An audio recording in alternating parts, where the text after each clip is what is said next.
Адам кедей болмайды, бірақ кедейлікті өзі таңдайды.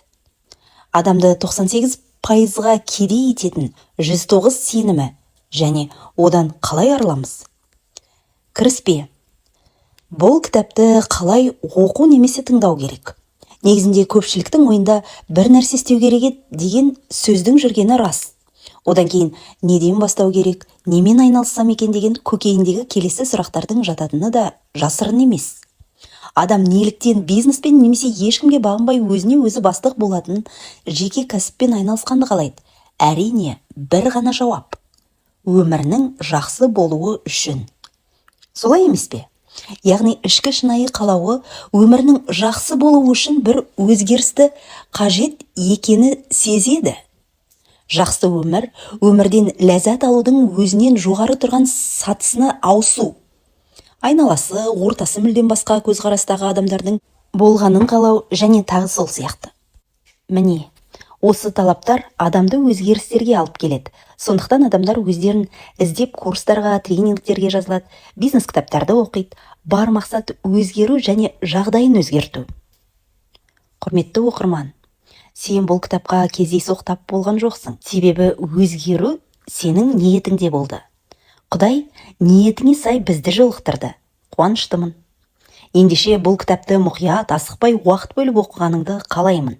Себебі барлығының ниеті бірдей емес. Шынайы өзгерісті қалайтындар 1% ғана.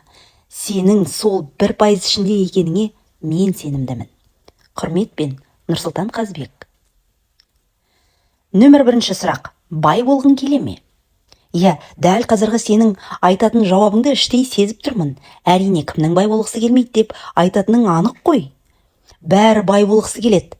Бәрі тарлық көрмей, еркін өмір сүргенді қалайды. Алайда неліктен адамдар солай ойлағанымен бай бола алмай жүр?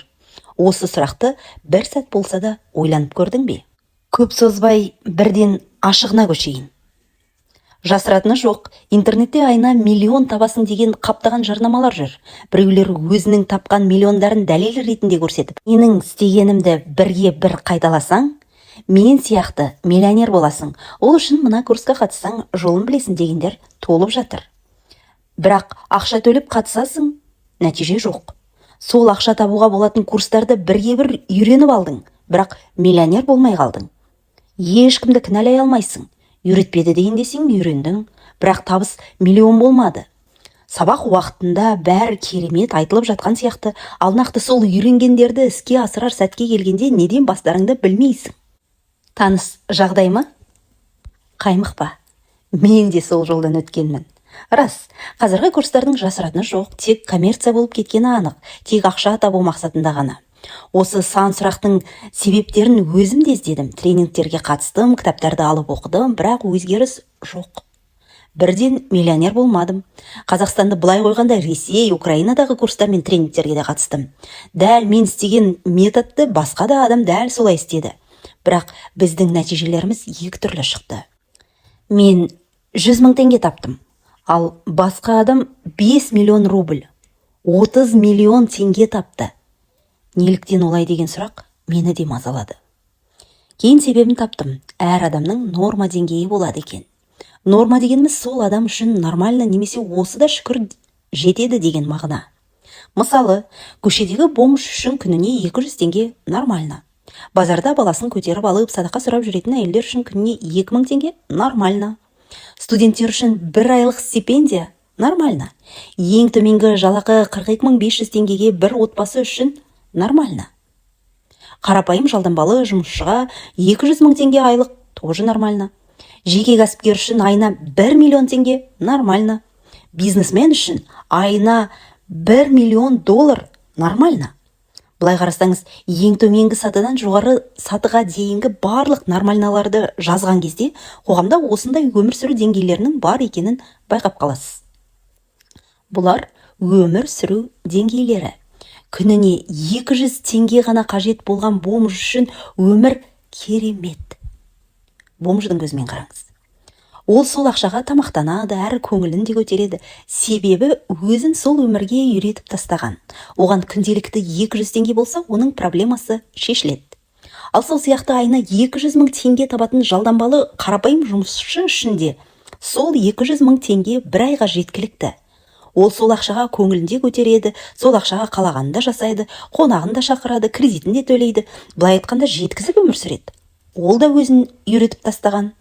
Адамның миы, ойлауы, шығаратын шешімдері сол табыстың нормасына сай болады екен. Міне біздің басты кедергіміз осы норма деңгейінің шеңберінде ойлауымыз. Енді ойлан. Сенің айлық табысың 200 мың теңге болса, оны сен бомжға, мә, осыны алып дұрыстап адам секілді өмір сүр деп берсең, бомж адам бола ма? Әрине жоқ.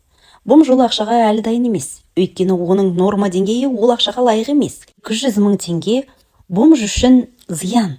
Ол ақшаны адам болайын деп жұмсамайды. Керісінше бір-екі күнде жақсылап қыдырып, тауысып қояды да қайтадан сол бомж күйіне түседі. Студент те сондай. Ал енді өзіңді елестетші. Дәл қазір саған Құдай 1 миллион теңге берсе, сен де әлгі бомж секілді жақсылап қыдырып, бір-екі күнде тауысып тастайсың. Себебі сенің де норма деңгейің бар. Көбісі бай болғысы келеді, бірақ олардың бай бола алмайтын себептері осы норма деңгейінің шеңберінен шыға алмауы. Адамдар бизнеспен айналысуды көп ақша табу үшін деп түсінеді. Оның себебі көп ақша болса, еркіндікке қол жеткіземін, қалауымды орындаймын деп ойлайды. Яғни, ақша адамның өмірін өзгертеді деп ойлап, қай жерде қандай ақша бар, миллиондарды қайдан тапсам екен деп шарқ ұрып супер-пупер методтарды іздей бастайды.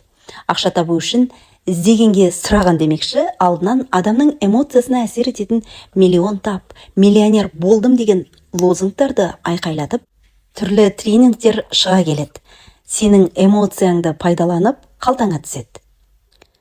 100 мың теңге қандай миллионды табатын супер методты табасың?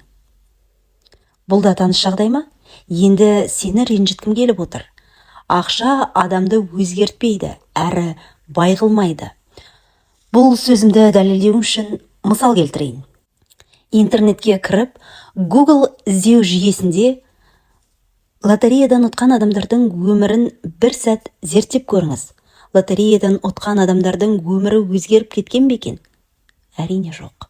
Ақшалары таусылған сәттен кейін олардың өмірі бұрынғы қалпына қайта оралды. Тіпті кейбіреулерінің өмірі бұрынғыдан да төмен болды. Яғни ақша адамдардың өмірін ешқашан өзгерте алмайды. Оның норма деңгейінен асып кетсе, ол ақша адам өміріне зиян болуы әбден мүмкін. Ал енді қалай бай боламыз, Нұрсұлтан, деген сұрақтың болатыны белгілі. Бай болу үшін бізге нақты себеп, причина керек. Екіншіден, өзіңнен жоғары тұрған адамның норма деңгейінің шеңберінде ойлану керек. Бай болғың келсе, бай секілді ойланып, бай секілді шешім шығарып, бай секілді әрекеттерді жасау керек. Бай дегеніміз сіздің көзқарасыңызда қалыптасқан бай емес, ол теріс пікір болуы мүмкін. Мысалы, дәл қазір саған не себепті бай болғың келеді десем, сенің нақты жауап беретініңе күмәнім бар. Себебі көпшілігі бай болуын қалтадан ақшаның болуымен байланыстырады. Мысалы, мен бай болсам, яғни ақшам болса, садақа беретін едім, бай болсам, ақшам болса, бәріне көмектесетін едім деген сөздерді айтады. Ал негізінде оған байлыққа баратын жолды ешкім ойлап, оны мақсат тұтпайды. Ал мақсат тұту деген қалай? Ол сұрақты қалай түсінсек болады? Міне біздің негізгі тақырыбымыз осы жерден басталады. Екі категориялы адам бар. Екеуі де бір планетада өмір сүреді, бір ауаны тыныстайды, екеуіне де 24 сағат уақыт берілген, бірақ екеуінің ойлары, әрекеттері мен шешімдері екі түрлі. Бірінің әрекеті шешімі мен оны байлыққа бастайтын болса, бірінің ойы мен шешімі кедейлікке бастайды. Екі категория ол мыналар: кедей саналы, ойы шешімі жасайтын әрекеттері кедейлікке бастайтын адамдар, және бай саналы, ойы шешімі мен жасайтын әрекеттері байлыққа бастайтын адамдар. Біздің норма деңгейіміздің шеңберінде санамызға жатталып қалған түрлі ойларымыз, жасайтын әрекеттеріміз, күнделікті тіршілікте кездесетін шешімдерімізді, тіпті тілдік лексиконымызды, айтатын сөздерімізде біздің ойымыздың ұшқыны екенін ескеріп, таным таразысына салып, бір саралап алуымыз керек. Қайда бара жатырмыз? Біз қалаған байлыққа ма, әлде кедейлікке ме? Осы кітапта біз кедей саналы адамдар мен бай саналы адамдардың көзқарастары мен сенімдерінен тұратын 109 пунктті жинадық. Бір жағдайда екі категориялы адам екі түрлі ойлап, екі түрлі шешім шығаратынын жаздық. Қазір төмендегі таблицадан біраз ойларды және шешімдерді оқисың. Осы жерден ақ сенің бара жатқан жолың анықталады. Бұл фундамент. Мен қанша Филипп Котлердің маркетингін жатқа білетін білімді маркетологтарды көрдім. Өте сауатты SMM, IT мамандарды да көрдім. Бірақ олардың тренингтерінде айтылғандай ақша табуға болатын білімдері олардың ешқашанда оларды бай еткен емес. Олардың көбісі сондай бір күні болады деген тәтті иллюзияда жүр. Мен де солай ойлағанмын.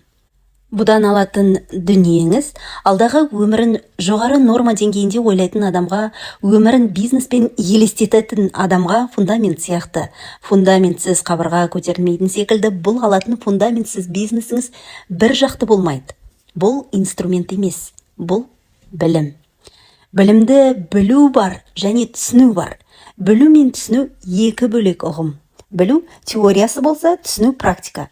Кейде осы жерде айтылған нәрсені сіз өмірде білуіңіз мүмкін. Не болмаса сіз оны көрдіңіз, не оны бір жерден оқыдыңыз, бірақ бұл сіздің сол нәрсені түсінгеніңізді білдірмейді. Түсіну бастан сол оқиғаны өткеру деген сөз. Кейбір нәрселерді сіз білуіңіз мүмкін, алайда оны түсінбеген болуыңыз да ғажап емес. Демек, білемін ғой оны деп көзқараспен оқитын болсаңыз, өзгеруге сіз әлі дайын емессіз деген сөз. Адамды бай ететін негізі ақша емес, адамды бай ететін ойы, шешімі, әрекеттері. Бұл фундамент. Осы аралықта кедей саналы адам мен бай саналы адамның көзқарастары мен сенімдерін анықтайтын құрал бар. Ол кедей саналы мен бай саналы алдына келгенде шығаратын шешімі. Мысалы, кедей саналы, егер бай болсам, анамды Меккеге апарамын. Ал бай саналы, мен анамды осы жылғы қажылыққа апарамын. Ол үшін маған 10 мың доллар керек. Оған дейін менде 7 ай уақыт бар, демек мен айына 1.200.000, 1.500.000-нан артық ақша жинап отыруым тиіс деп айтады. Осы жерде кім бай бола алады? Сонымен кедейлікке бастайтын 109 сенімді анықтайық. Сізге бұл нәрсені анықтауға бар жоғы 10-15 минут уақытыңыз кетеді. Бірақ жауап беруде шынайы болыңыз. Бұл сізді 180 градусқа өзгертуге болатынын анықтайтын құрал. Төмендегі әрбір сенімді дауыстап оқып, оны дәл қазір қаншалықты дұрыс емес екенін 0-ден 10 балл аралығындағы шкаламен бағалаңыз. Егер дұрыс болса 10, мүлдем дұрыс емес болса 0. Мысалы, менің ақшаға деген қатынасым төмен. Менің ақшаға қатынасым жақсы. Бірі 0 болса, екіншісі 10 балдық шкаламен қазіргі жағдайыңызға байланысты қойып шығыңыз. Негативті көзқарас. Бірінші. Мен ақшаны басқаруды білмеймін. Позитивті көзқарас. Мен жақсы көңіл бөлгенде ғана ақшаны басқара аламын. Екінші. Негатив. Менің бизнес жасауға қабілетім жоқ. Позитив. Мен де барлығы секілді бизнес жасай аламын. 3. Негатив. Кім бизнесін идеалды жүргізе алады, тек сол ғана көп табыс таба алады. Позитив. Мен бизнесте ақша табу үшін барлық қажетті нәрселерді үйреніп, қажет болған кезде мені қолдайтын дұрыс адамдарды табамын. 4. Негатив. Барлық кәсіби мамандардың өз жұмыстары бар, немесе олар мен үшін өте қымбат және мен оларды жалдай алмаймын. Позитив. Маған қажет болған кезде қажетті мамандардан көмек ала алатыныма сенімдімін. 5. Жетістікке жетудің 20% шабыттан тұрса, 80% сенің маңдай терің. Бұл мен үшін өте қиын және ұзақ процесс. Сүйікті ісіңде жұмыс істеудің қиыншылығы бұл керемет. 6. Табысты және бай болу үшін мен оған қазіргі дайындығымнан артығырақ бар күш қуатымды салуға тиіспін. Жетістік пен байлық жеке өмірде мәнді әрі өмірден ләззат алуға мүмкіндік береді. 7. Нағыз ақша әкелетін жұмыс бұл ауыр әрі қиын жұмыстар. Өзіңнің жақсы көретін ісіңмен айналысу адамға ләззат сыйлайды. 8. Адал табыс қиын іспен келуі керек. Өзіңнің ісіңмен айналысу арқылы ақша тапқан жақсы. 9. Сатушы болғанды ұнатпаймын. Сату дегеніміз бұл адамдарға көмектесу. Мен оны үйреніп, жақсы сата аламын. 10. Бірдеңе сататын адамдар адал жолмен айналыспайды, істен тайғақ келеді. Сапалы өнімдер мен қызметтерді сата отырып, мен адамдарға проблемаларын шешуге көмектесемін. Көп ақша табу үшін көп жұмыс істеу керек. Бизнесте дұрыс инструменттер мен системаларды қолданып, аз жұмыс істеп көп ақша табуға болады. Жұмыс нашар. Сүйікті жұмыс маған ләззат пен қуат сыйлайды. Мен жұмыс істеуді жек көремін. Мен сүйікті ісіммен айналысқанда жұмысым өнімді болады. Мен басқа адамдармен жұмыс істей алмаймын, ұнатпаймын. Мен өзге адамдармен жұмыс істей отырып, өзім ләззат аламын және көп нәрсе үйренемін. Осы өмірге де шүкір, маған осы да ұнайды. Менің өмірім онсыз да жақсы, бірақ мен одан да жақсы өмір сүруге болатынын көру үшін орнымда тұра алмаймын. Ашкөз болғым келмейді. Ақша табу үшін қаржылық әл-ауқатты құру және өз потенциалымды іске асыру бұл менің ашкөз екенімді білдірмейді. Мен жаңа дүниелерді үйренгім келмейді. Мен жаңа нәрселерді үйренгенді ұнатамын, өйткені бұл менің арманымды орындаудың қажетті бөлігі деп санаймын. Мен ешқашан табысты болған емеспін, енді бәрібір табысты болмаймын да. Мен өткен жылдардан көп нәрсе үйрендім, енді сол үйренгендерімді табысты болу үшін пайдаланамын. Не бастасам да менде бәрі дұрыс болмайды, жолым болғыш адам емеспін. Менде көптеген тамаша дағдылар мен маңызды білімім бар. Ақша табу үшін ақша қажет. Маған ақша табу үшін ақша мен бастапқы капитал қажет емес. Менде ешқашан ақша жоқ. Менің өткендегі қателіктерім менің ақша табуыма және қаржылық табысқа жетуіме кедергі емес. Мен ұнататын істер ақша әкеле алмайды. Мен кез келген құштарлықпен жасалатын ісім табыс көзіне айналып, жолын тауып аламын деген сенімдемін. Хобби үшін ешкім ақы төлемейді. Хобби пайдалы бизнеске айналуы мүмкін. Ақша лас, ақша таза және ондай мысалдар өмірде көп. Қалталы болу жаман. Көп ақша табу көп адамдарға көмектесу. Мен үшін заттың бағасы 100 мыңнан аспауы тиіс. Одан аса әрине ол мен үшін көп ақша. Мен үшін тым көп ақша деген ұғым жоқ. Менің қаржылық тәуелсіздікке қол жеткізуім менің ең батыл армандарымды орындай алатын деңгейге жеткізе аламын деп сенемін. Жалпы бұлардың жалғасы өте ұзақ. Енді өзіңе осы кезде сұрақ қойып көрші. Қалағаныңа қол жеткізіп жүрсің бе, әлде қалтаңа қарап өмір сүріп шешім шығарасың ба? Байлық дегеніміз ол рухани байлық. Ақша қолдың кірі деген түсінікті біздің санамызға бұрыннан сіңдіріп тастағаны жасырын емес. Себебі біз жалақыға қарап өмір сүретін жалданбалы жұмысшы қоғамнан шыққанбыз. Жалпы адамды 4 категорияға бөлеміз. Жұмысшы, жеке кәсіпкер, бизнесмен, инвестор. Ол басқа кітапта айта кетемін. КСРО кезінде кедейлерді әділ және адал еңбекпен жұмыс жасайды деп, ал байларды зұлым, әділетсіз етіп көрсетті. Ал біздің бай болуымызға кедергі болатын кейбір себептердің бірі осы. Бұл біздің санамызға орнатылып қалған көзқарастар мен сенімдер. Осындай ойдың себебінен біз бай бола алмай жүрміз. Бай болып кетсек, онда өзімізді әділетсіз, сұмпайы, тойынған кейіпте көретін сияқтымыз. Әрине, ешкім жаман адам болғысы келмейді, бірақ бұл қате пікір. Мен жоғарыдағы мысалда жұмысшы адам ретінде бекер келтірмедім. Себебі адамды бай ететін ақша емес, ойлары, шешімдері және әрекеттері. Бізге бай болуымыз үшін жұмысшы адам секілді емес, бизнесмен секілді ойланып шешім шығаруымыз керек. Түсінгеніміздей жұмысшының деңгейінде емес, бизнесменнің деңгейінде шешім шығаруымыз керек. Әрине, егер сіз бай болғыңыз келсе. Адам негізінде кедейлік жолды өзі таңдап алады екен. Ол қалай сонда дейсің ғой? Оның себебі төменде. 2 жол бар. Бірінші, даму жолы. Бизнесмен болғың келсе, бизнесмендер секілді ойлануды үйрену, өзіңді дамыту, мақсат қойып, өміріңді жоспарлау. Екінші, осы жағдайыңа риза болу, мақсат қоймау, жоспар жасамау, өзгелерге және өзіңе құрбан болу. Мақсат мұраты жоқ адамның жолы автоматты түрде кедейлікке алып барады. Ал енді ақша мәселесіне келейік.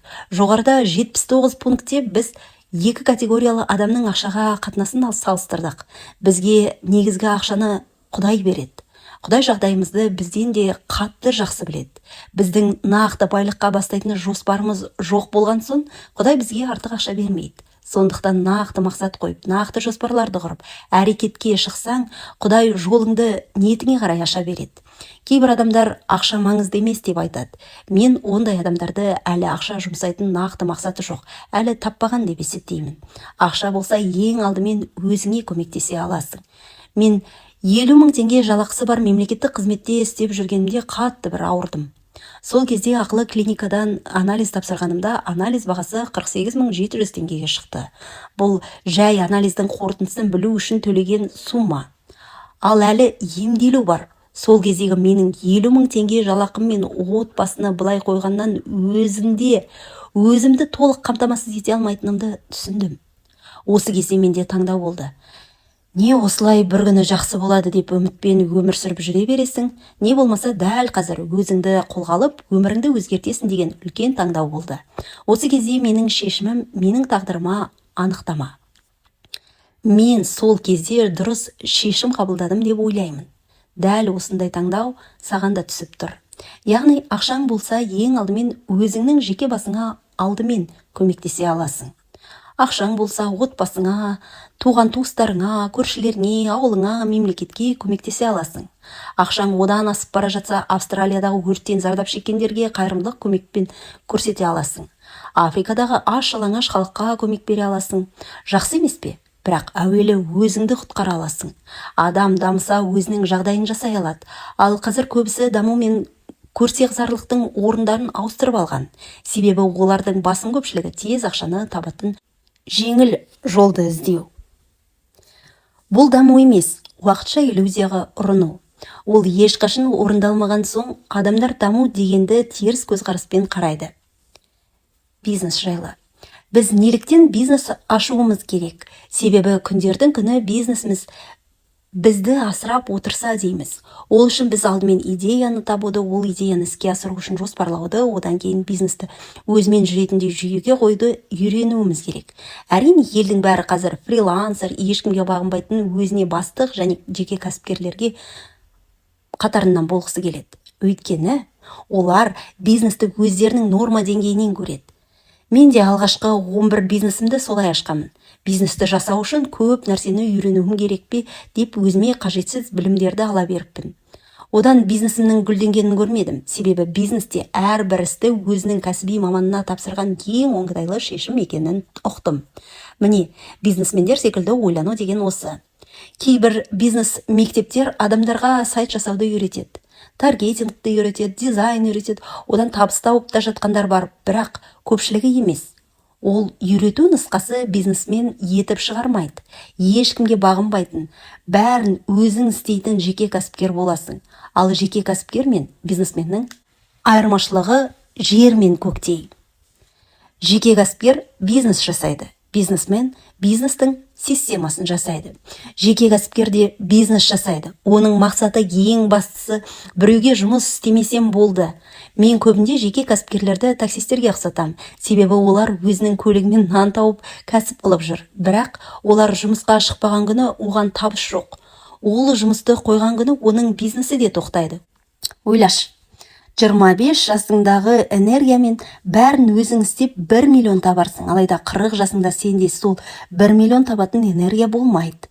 Ал бизнесмен де бизнес жасайды. Бірақ ол бизнесте жасалатын әрбір істерді өз мамандарына тапсырады немесе жалдайды. Себебі онда нақты жоспар бар. Нақты сызып қойған стратегиясы мен системасы бар.